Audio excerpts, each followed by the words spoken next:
The Colours That Blind, Chapter 66. 2nd of December 1976. I failed to write yesterday. I struggled to get out of bed at all. Baba was worried and called the doctor.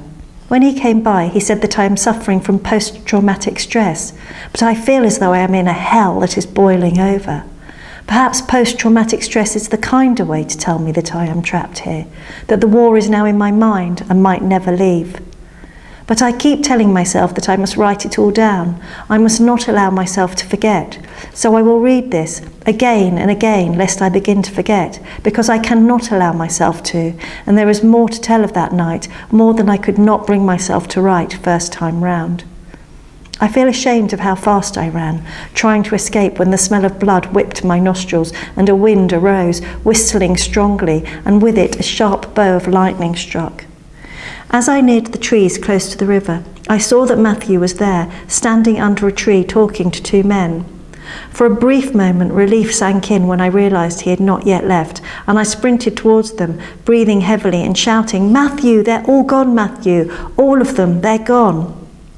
I am weeping again now as I write this, the same way I did that night as Matthew came to greet me. "Tandy, what are you doing here? You shouldn't be here."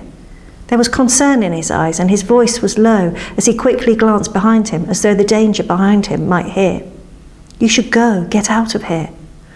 I peered over his shoulder, fearing that I would see the comrades there with bayonets, but something worse stood there in the shadows, lurking and waiting. "You need to run away from here," he repeated, shoving me a little. "I'm not leaving you," I hissed, even though my stomach turned. Behind him, Boss Rogers and Philip began walking towards us. "Matthew, I am not done talking to you," the boss shouted from a little distance behind Philip. I didn't see the gun in the boss's hand until he raised it in our direction. Though when I reflect on it now, I find myself thinking that I should have run the moment I noticed it. "You say something happened at the mission?" Philip asked, close now. I held my breath, afraid of what he might do, but his voice was warmer than usual. "Tandiway, the missionaries, you say something happened to them," he said again. As soon as he said it, the images poured into my brain and I could see it all again. "Teach Edwards, Tawana, the babies." A lump formed in my throat and I inhaled a deep breath, trying to calm down. "They've killed them all, the Combres, they've killed them." I felt the weight of my body fold under me, but before I could fully collapse to the ground, both Philip and Matthew had rushed to help me. I looked at Philip, afraid and confused, watching him as he helped steady me on my feet. The boss, a little distance away, still stood with his handgun slightly elevated, and though I felt unease over it, at the time it seemed to be almost insignificant. "You should go back home, Tandiway. It's not safe here tonight," Philip said. "I'll go to the mission and see if anyone is still there, and then I'll radio to some of the boys from the force to come and meet me there. Matthew, take the girl home." Matthew and I both stared at Philip in surprise as he left us, hurrying in the direction of the mission school. I had expected him to drag me by the throat and throw me in the cell himself, to accuse me of having been involved with whatever had gone on at the mission. But it is possible that he felt grateful to me for earlier, when he had been in the thralls of death, lying there at bullets' mercy. That is the only way to explain it. "We should go," Matthew said, but I sensed an uneasiness in his voice. "Matthew," I squeaked, watching the boss cock the rifle in his hand and aim it at me. Matthew and I both froze.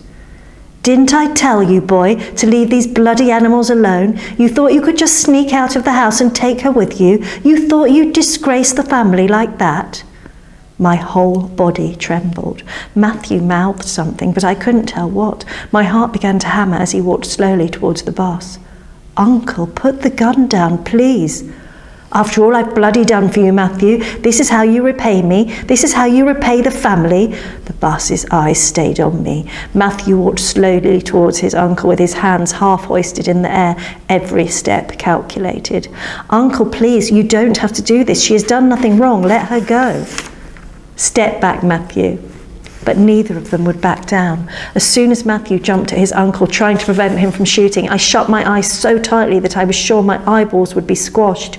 I stood there, prepared for death. Instead, a shot followed by a shrill scream pierced my ears and my hands flew to cover my mouth. "Matthew! What have you done?" I screamed at the boss, running to Matthew's side. The handgun thudded as it fell from the boss's hands. Matthew, speak to me," I begged, my hands wet with blood. Matthew groaned, trying to stay awake. "Love is ash." He struggled to form words. "Matthew, stay awake, please," I pleaded, using my hands to try and stop the bleeding. He coughed and held my hand tightly, and all I could do was cry. I could see him trying to smile, trying to ease my pain, but my heart hammered, and I could see his body slightly shake from the shiver of my body. "Love is ash, the thing," he paused in coughs, and I began to sob, "the thing that remains when the fire is spent." I cursed myself now that I didn't know what to say to him, as though all the words I knew had vanished, leaving me with nothing.